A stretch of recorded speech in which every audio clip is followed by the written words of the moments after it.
So I wanted to do a little video here to post while I'm driving into work, while my thoughts are going on about this topic of rebellion and teens. I did a post today talking about monitoring everything your kid does and about like being a bit of a control freak over them. But I think that the main issue that I wanted to get across was something that I kind of just had a light bulb moment now as my kids are older and as I watch families and parents of other teens and reflect on my own teens. I have two. I have a 16-year-old and a 15-year-old. So 2 out of the 4 are in the throes of it right now. And knock on wood, seems to be going really well and pretty effortlessly. And I'm enjoying my teens a lot and the relationship as it changes and it morphs as they get older and more mature. And so one of the things that I kind of had this epiphany about that maybe I think is something that we do in our house, which might be a little bit different than how other people are parenting their teens. And that is that because I was so strict with the children from a young age, and by strict means I monitored what kind of TV they watched. They didn't play violent video games. We kind of have like a no-gun law in our house. I used that website that I posted in one of my blogs called Parents in Mind to look at programming. So if they went to birthday parties and there was a movie being shown that I didn't think was age appropriate, I would pick them up early from the birthday party and bring them home. I didn't do sleepovers. I mean, lots of different things, and I can get into that if people are interested at another time.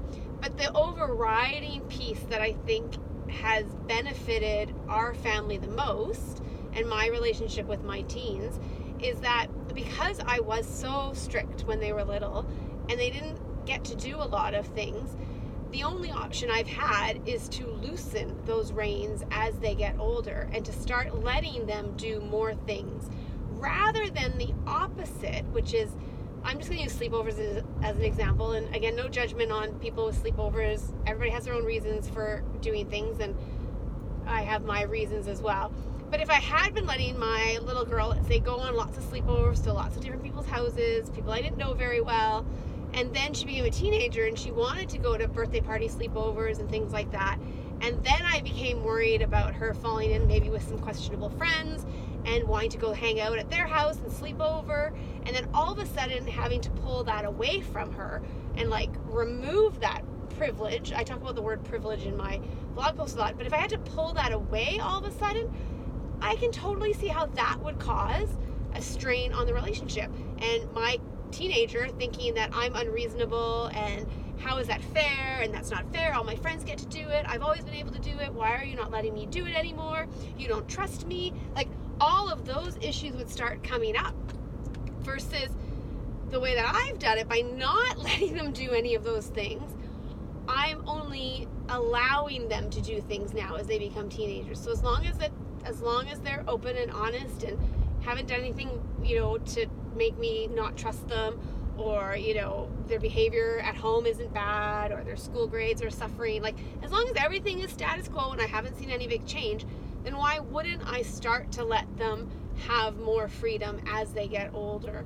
And so because of that decision that I made long ago when they were little, it allows me to be the parent who can start to let them open up their wings and try new things and experience new experiences, instead of having to be the parent who has to pull back from their experiences and start being the mean parent who is over controlling when they never were before. I hope that makes sense, because I really think that that's been a key thing that we've done that has helped through the teenagehood.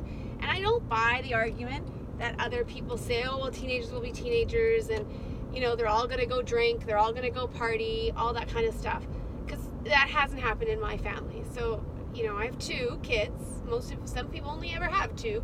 I have 2 out of my 4 that are going through teenagehood, and knock on wood, sure enough, so far, we've had so many conversations about these topics.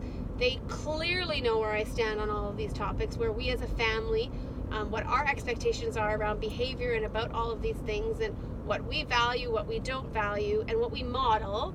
And that's a whole nother post about alcohol and drinking and drugs, and you as parents choosing to do that, and the message that you then have to work through about drinking and things like that. So, I mean, that's another long post, so I'm not going to get into that on this video. I just wanted to get on and clarify some things about the rebellion, because I don't buy that teenagers will be teenagers and that everybody does that, because clearly that's not true. There are lots of kids who go through teenagehood and have a successful time. Yes, there's enough drama in teenagehood between friends and boyfriends and girlfriends and schoolwork and stress and work that I really think using the strategy of being strict and loosening up has been worthwhile, and it's something that I would recommend to others. And if you're a new parent with little ones, to think about as a future strategy to help you when they get older. So I'd love to hear your comments and hear what you have to say about all of this. So let me know. Hit me up with a DM. Okay, bye.